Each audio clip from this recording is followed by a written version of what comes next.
Hello everyone, welcome to my YouTube channel. মই শ্ৰুতি মোৰ অন্য এটা ভিডিঅ'লৈ আপোনালোক সকলোকে স্বাগতম জনাইছো।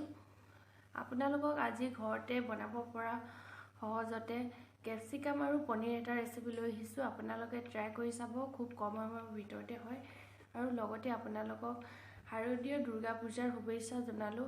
আপোনালোকে ক'ত ক'ত দুৰ্গা পূজা চাব তাকো কমেন্ট কৰিব। এবাৰটো মই যাবই নাপাম আৰু লগতে মোৰ ভিডিঅ'টো স্কিপ নকৰাকৈ আপোনালোকে হেকলৈকে চাই থাকক।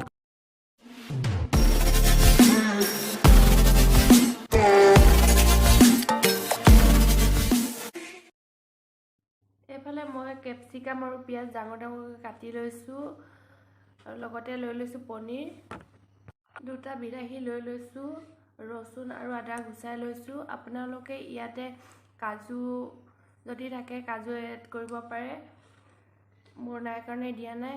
এতিয়া মই ইয়াতে নিমখ আৰু লাল মিক্সখিনি পনীৰখিনিৰ লগত মিহলাই দিছোঁ, তেতিয়া কালাৰটো দেখিবলৈ ভাল হয়।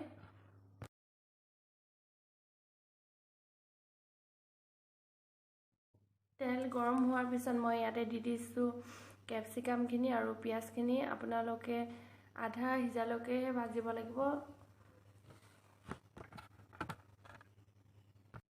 এয়া পিঁয়াজখিনি প্ৰায় আধা সিজিয়ে গ'ল। এতিয়া একেখিনি তেলতে মই পনীৰখিনিও ভাজি লৈছোঁ। এয়া দেখিছেনে, মই পনীৰখিনিও এনেদৰে নমাই থলোঁ।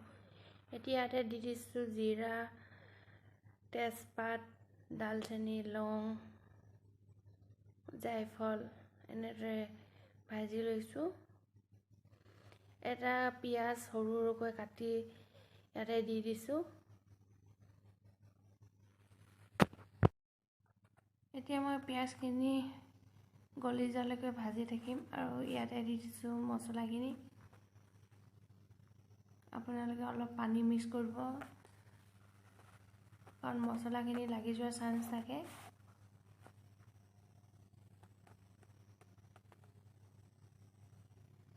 আৰু এতিয়া মই দি দিছোঁ বিলাহীৰ পেষ্টখিনি। এয়া হেতাখনে মই ভালদৰে মিহলাই লৈছোঁ আৰু দেখিবলৈ কালাৰটো কিমান ধুনীয়া হৈছে চাওকচোন। ইয়াতে মই এড কৰিম দৈ। আপোনালোকে তাৰ সলনি ক্ৰীমো ব্যৱহাৰ কৰিব পাৰে।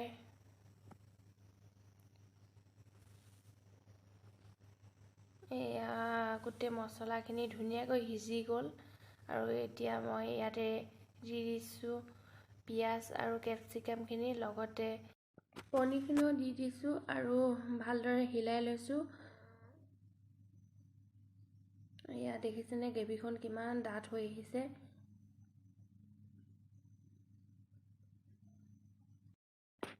ফাইনেলি আমাৰ পনীৰ আৰু কেপচিকামৰ ৰেচিপিখন তৈয়াৰ হৈ গ'ল। কালাৰটো দেখিছেনে কিমান ধুনীয়া হৈছে আৰু খাবলৈ সঁচাকৈ খুব টেষ্টি আছিল। আপোনালোকে ঘৰতে এবাৰ ট্ৰাই কৰি চাব। লগতে মোৰ চেনেলটো যদি নতুনকৈ কোনোবাই চাইছে তেতিয়াহ'লে লাইক, শ্বেয়াৰ, কমেণ্ট আৰু ছাবস্ক্ৰাইব কৰিবলৈ নাপাহৰিব। আপোনালোকক আকৌ অন্য এটা ভিডিঅ'ত লগ পাম। আজিলৈ মই ভিডিঅ'টো ইমানতে সামৰিছোঁ।